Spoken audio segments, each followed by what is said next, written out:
Swayam Prabha. Digital India. Educated India.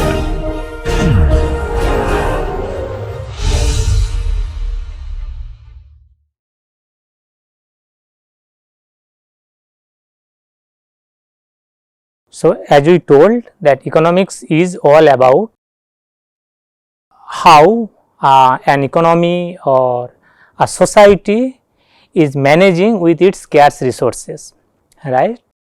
So, in that process you know this managing or the society is managing with its resources not by any dictator or any powerful person who is dictating others, you behave this way, you behave that way, something like that. Rather, million of households, million of people are interacting among themselves. Through their interactions, these resources, scarce resources are distributed among the people of the society. Okay. And the principles or the way through which these resources are distributed among the people of the society, economic agents, we can club those principles, those ways into broadly 10 rules. Those are called 10 principles. So, today we will discuss some of those principles. Okay. So, first of those principles is like that, see, I am a person or you what kind of decision making, every layer of decision making, right. We have to decide how I will allocate my own time or my resources over the options available before me. Like that, say I am a person, I have 24 hours a day. Those 24 hours, how I will allocate for different activities to me, that is my resource, right. That time what is available to me, that is my resource. That 24 hours, suppose say 8 hours I am keeping aside for taking rest or sleep or whatever, and remaining 16 hours, how much of those 16 hours I will sell in the labor market to earn some money. Again, whatever money I am earning, that money income, with that I have to run my family. Okay. So, suppose I am earning 1000 rupees. Okay. Out of that 1000 rupees, whether I will completely spend those 1000 rupees or maybe 800 rupees I will spend today, and 200 rupee, remaining 200 rupee I will save for my future consumption. Okay. That is called saving. Okay. So, in that way, even when say suppose I decided that 200 rupee I will save, in which way I will save? Okay. Should I keep that 200 rupee in my pocket idle, or should I keep that 200 rupee in a bank account, or should I keep that 200 rupee in some commercial papers or something like that.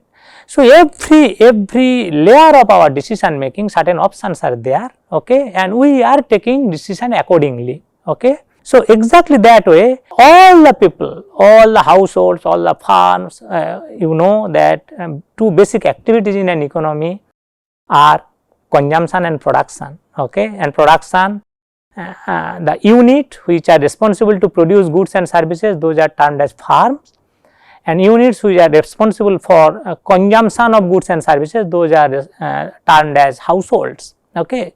So, in an economy, all sorts of decision making is actually happening through interaction of millions of people, farms, households and all across themselves, they are transacting with goods and services through the market. Now, let us define what is market. See, when we are telling about market, some prior notion, some picture is immediately coming to your mind, as if there is a place where buyers and sellers are transacting or interacting using goods and services among themselves, right. But market in economics, market, okay, let us define market.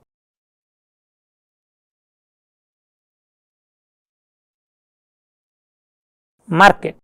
In economics, market is not a place as such, rather it is an organization through which buyers and sellers transact goods and services among themselves. Okay, it may be a place, most of the cases it is a place, some geographical location where these buyers and sellers they gather together.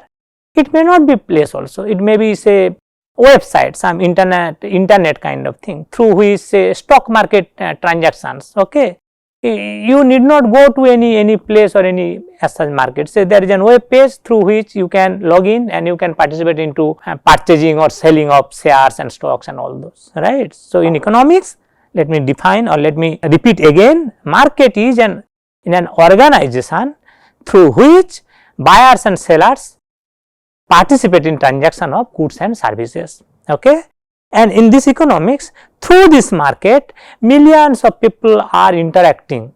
Okay, millions of people, millions of household, millions of firms, in a totality millions of so many large number of economic agents are interacting among themselves. Okay, and as we told that those the laws following which these transactions happen take place.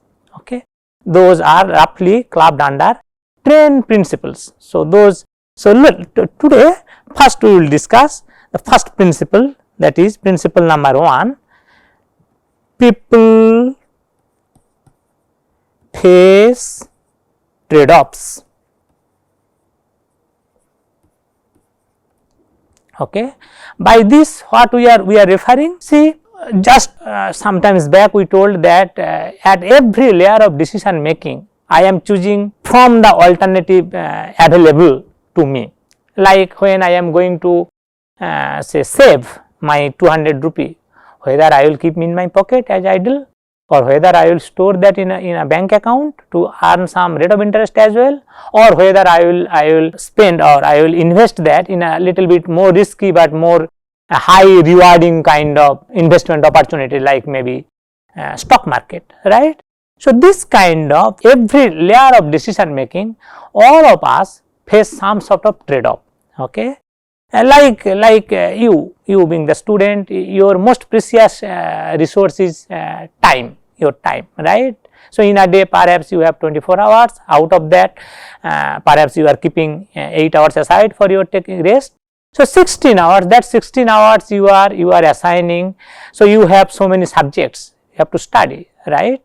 So that 16 hours you have to allocate, suppose say 4 or 5 total papers are there in one semester, right. So you have to allocate those 16 hours over those 5 papers or 6 papers what you have to study. Okay, and here we are referring trade off means if you allocate some little bit more time to one subject, you have to cut down that time from the another subject. Okay, because each of us, whatever resource I have or we have, maybe time, maybe money to spend somewhere or whatever resource we have. Okay, it's always scarce, it's not boundless. Okay, so it's limited. So with that we have to manage to sustain, right. So people face trade off. By that we are telling that you have to face when you are taking your own decision making, whatever resource you have, that you have to allocate either on this or that or that. It is not that as much as possible I can allocate only here. Okay, because you do not have resource as much you perhaps wish to have. Okay, so that is the people face trade off. In fact, one entire economy also face some sort of trade off. What is that? Okay, two terminologies we have introduced earlier, say one is called efficiency and another is called equity. Policy makers in a country or in an economy, they also face trade off between these two, efficiency and equity. So what efficiency, or by efficiency what we refer? Whatever limited resources an economy or a society has, through that best way of using of those resources is called efficiency, or efficiency is a principle through which we can attain maximum amounts of goods and services, okay, using the resources that society has. Alternatively, by equity what we are referring? Equity, the whatever resource a country has or a society has, that resource, how equally that resource are distributed across the agents of that society or member of that economy. Okay. So, obviously you can see that policy makers, because any country, any society has limited number of resources, and when the policy makers of that country are going to distribute that resources more equally to the members of that society, they have to perhaps compromise efficiency to some extent. Why I am telling that? Let me clarify. Because, so look at here, to run government in a society, right, you need certain resources. Not only that, and that money, how government gets, government imposes tax on the people who are more capable, who have more money, who have more income, right, and that tax it redistribute to the people who are more needy, perhaps poorer people, right. Now, this taxation mechanism through the tax, when government is collecting money, so what government is doing? So, person A has more money, so suppose 10% of that money whatever he has, government is taking as tax, right. So, definitely if that person has 1000 rupees, government is collecting 100 rupees, 10% of that 1000 rupees as tax. If that person earns little bit more, maybe 1500 rupee, government is taking 10% as tax, 150 rupee as tax. So, what kind of message the person who is earning, he or she is getting, that as I am earning more, I have to pay more amount of money to government as tax, 100 rupee vis-a-vis 150 rupee, using the example we can bring. So, this taxation mechanism, even if the tax rate is 10%, amount of tax is varying and amount of tax is increasing because his income is increasing. So, tax you can think of as some sort of discouragement to the person who is producing or who is more active, more productive, right. So, in that way, when government is going to collect resources to redistribute, perhaps redistribute to the more needy people, it has to collect the resources to the people who are wealthier people, who are rich people. Okay. So, in that process, when you are through redistribution, what we are going to attain? We are going to attain perhaps more equity or more equitable distribution of resources across the members of the society, right.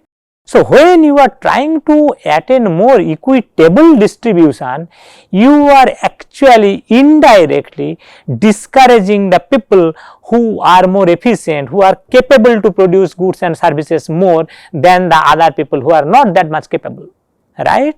So, essentially an economy, an entire country face, not only that, all of us are facing trade off in our decision making.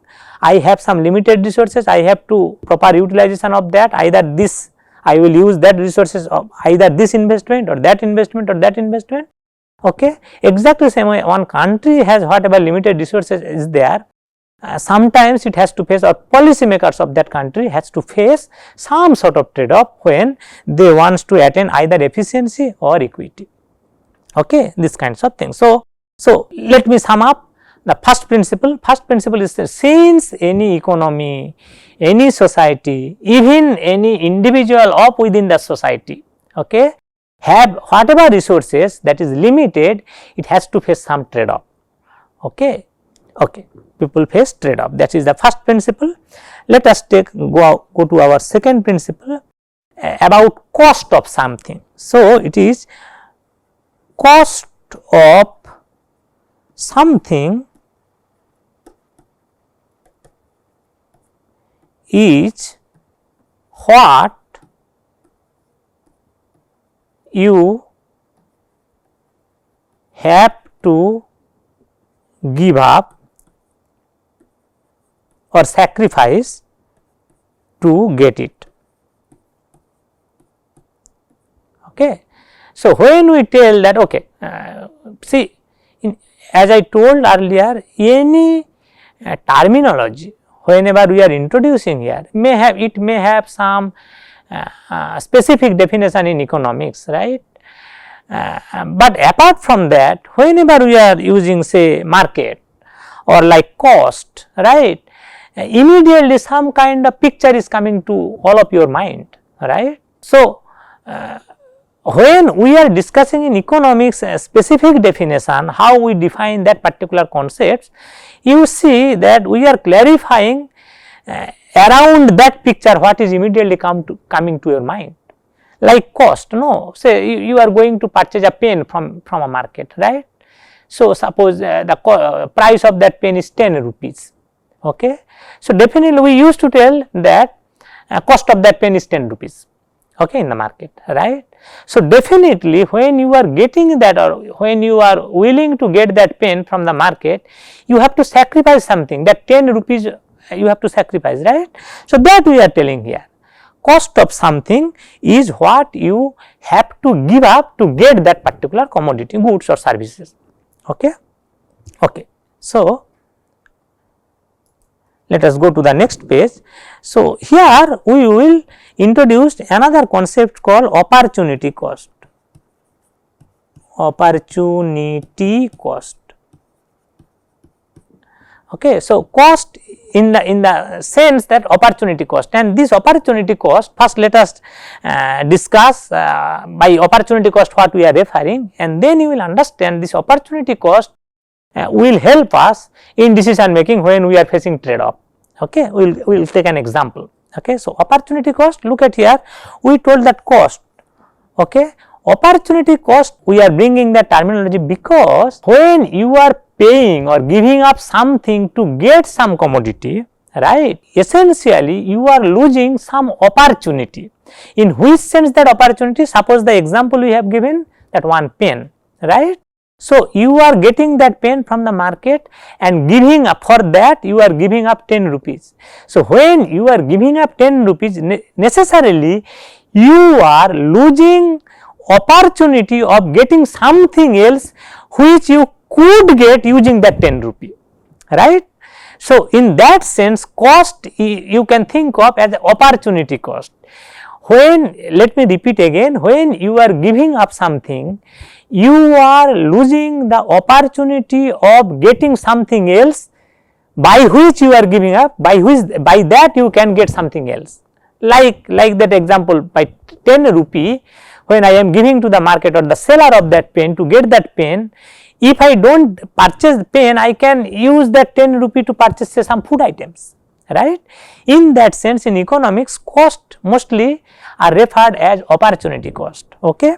And how this opportunity cost helps us to determine our decision making when we face trade off. Say, suppose one farmer, right, it has one piece of land, say 1 acre of land, 1 acre of land one farmer has, okay, and it has to decide, it is facing trade off on the decision making process, that what he will cultivate, right. In the rainy season or monsoon, that same land he can grow paddy, alternatively he can grow jute, okay, both are rainy season crop. Okay. So, now suppose after growing paddy he will get some income, right, whatever rice and straw, whatever he is producing, that he can sell in the market and he can earn some income, right. So, that in 1 acre of land, by growing paddy he can earn, say, 10,000 of rupees as income. Okay. Alternatively, he can grow jute in that same piece of land, right, by which exactly the same way he will go some jute he will produce, some straw he will produce, no. So, using all those things, if he sell in the market and all, he can earn some income, that is, say, 15,000 rupees. Okay. So, when we are telling that this opportunity cost can help you in decision making, look at here, this particular farmer in his land, he can't grow paddy and jute simultaneously, no, either paddy or jute, right. Now, if he produce paddy or grow paddy, he is losing the opportunity of growing jute, and vice versa. When he is growing jute, he is losing the opportunity of growing paddy. In that sense, and if this is the potential earning structure from either growing paddy or growing jute, we can tell opportunity cost of going paddy is this much of rupees, and similarly opportunity cost of growing jute is this much of rupee. Okay. So, and what is the principle here to take your decision making? Principle he or she, that farmer should follow that, he should choose that decision making or that choice for whose opportunity cost is less. Look at here, as I told, paddy's opportunity cost is rupees 15,000, jute's opportunity cost is rupees 10,000. So, where opportunity cost is less, jute's opportunity cost is less, right? Jute's opportunity cost is less. So, he should produce jute. See, same thing, you can look at it as a potential income point of view. No, by cultivating jute he will get 15,000 rupees. Alternatively, by cultivating paddy he will get 10,000 rupees. So, he will choose jute because he will get more income there. Okay. Same thing we are telling, he should consume or he should choose that thing where opportunity cost is lower or less. Now, one potential problem you people may face, suppose three commodities are there, paddy, jute and say another commodity, say crop X, another. By crop X in the same time, so 1 acre of land he can produce either paddy or jute or some another crop, that is we are terming as crop X, right. So, that crop X if he grow, his potential income is say suppose 20,000 rupees. Okay. Suppose this is the scenario, not the two commodity kind of scenario. Now, he has three alternative choices and he has to take decision making. Now, the question is, what is the opportunity cost of paddy in this particular case? Earlier it was opportunity cost of paddy cultivation was 15,000 rupees because only one option was there, jute. Now, two options are there. So, definitely paddy's opportunity cost will be maximum of these two. Okay. So, definitely paddy's opportunity cost will be rupees 20,000. Jute's opportunity cost will be maximum of these two. Okay. So, jute's opportunity cost also is 20,000 rupees. Okay. And crop X, the other crops, its opportunity cost is basically maximum of these two. So, definitely 15,000 rupees. So, whose commodities opportunity cost is less? Paddy's opportunity cost rupees 20,000, jute's opportunity cost also rupees 20,000 and crop X, the other third commodity, its opportunity cost is rupees 15,000. So, definitely he should choose that, as the principle we told, that he should or that farmer should choose that commodity to grow whose opportunity cost is less. So, here paddy's opportunity cost is rupees 20,000, jute's opportunity cost is rupees 20,000 and crop X's opportunity cost is rupees 15,000. So, definitely he should produce crop X because its opportunity cost is lower. Okay. So, in that way, so what we have in the second principle, what we have decided or what we clarified? We clarified here what is cost, or by cost what we refer, and in that cost in little bit more clarificatory way we refer as opportunity cost. And in that process we clarified how this opportunity cost terminology or this concept of opportunity cost can help us in decision making where we are facing trade off. Look, this farmer, he is also facing trade off. Okay. One piece of land, what to cultivate, either paddy or jute or some other commodity, like that, right. So, every decision making, every layer of decision making, you, me, all of us, all households, all farms, we are getting some sort of trade off, we have to face trade off. Okay. And accordingly we have to take a decision making. Okay. So, the decision making process, opportunity cost may help you. Okay. Let us go to the third principle. Okay. Principle number 3. Principle number 3. Rational people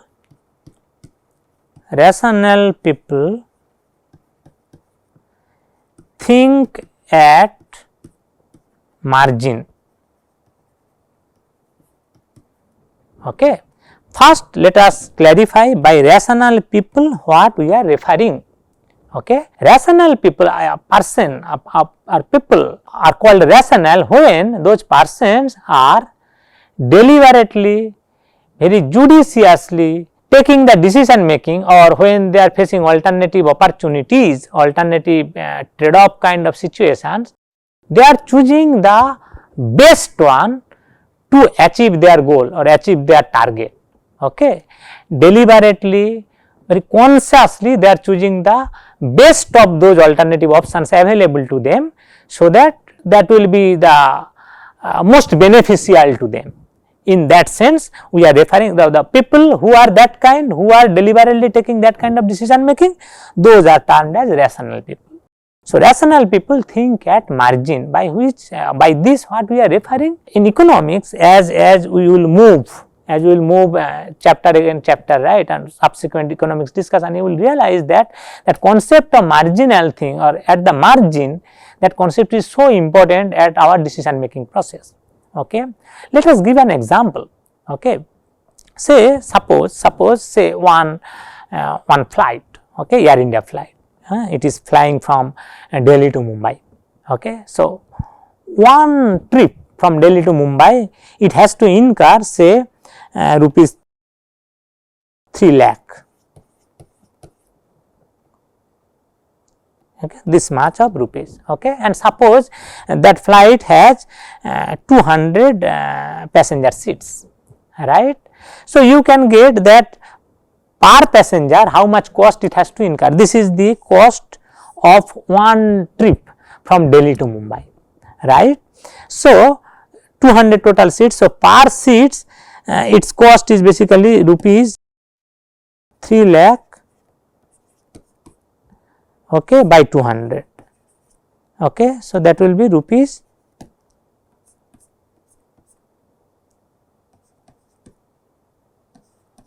1500, rupees 1500 per seat cost, right. So, definitely that Air India authority, what they are setting. So, price of per ticket perhaps 1500, a little bit more than that, because some profit margin is there, right. Now, suppose one day that flight is about to get take off, okay, and that time 10 seats are vacant. Okay. So, you can accommodate 10 more people, okay, but the 2 persons came, they are willing to give only 100 rupee or only 1000 rupee per seat. So, apparently you are getting an impression that Air India authority, they should not sell that ticket, okay. But if you rationally behave, okay, if that authority rationally behave, they should compare not vis-a-vis 1500 what is its cost per seat, rather what it should compare the amount of rupees, what say rupees 1000, this the person who came here to board the flight and willing to pay this much, he is willing to pay, right. That authority, flight authority should take a decision on the basis of this thing vis-a-vis how much additional cost it will incur if it allow that passenger to board, right. So, suppose say 200 rupee it will incur, because Air India flight, you know that on board meal is free, suppose cost of one meal is 200 rupee. So, although we are apparently at the first instance getting an impression that it should not allow that person to board, okay, with this 1000 rupees, but if you compare the marginal benefit vis-a-vis marginal cost, this is called marginal benefit. If you allow that person, how much revenue you can earn, because in any case 10 seats are vacant, right. So, this is the marginal benefit you are getting 1000 rupees from one of those passengers. What is marginal cost? Additional cost, how much you have to incur, because if you allow that passenger to board, you have to give him free lunch on board, right. So, that cost is 200, right. So, that is called marginal cost, marginal cost. So, being a rational individual, rational carrier, right, I should compare, I am facing a trade off here, whether to allow or not to allow. So, I am facing a trade off whether to allow or not to allow, and I am comparing this marginal benefit and marginal cost, okay, and by that comparison, since marginal benefit is greater than marginal cost, I should allow that person. So, with this example you can understand that rational people think at margin what we are referring, okay. Let us stop here and we will continue this in the next lecture. little bit more clarification of this rational people think and margin, and then we will go to the principle number 4.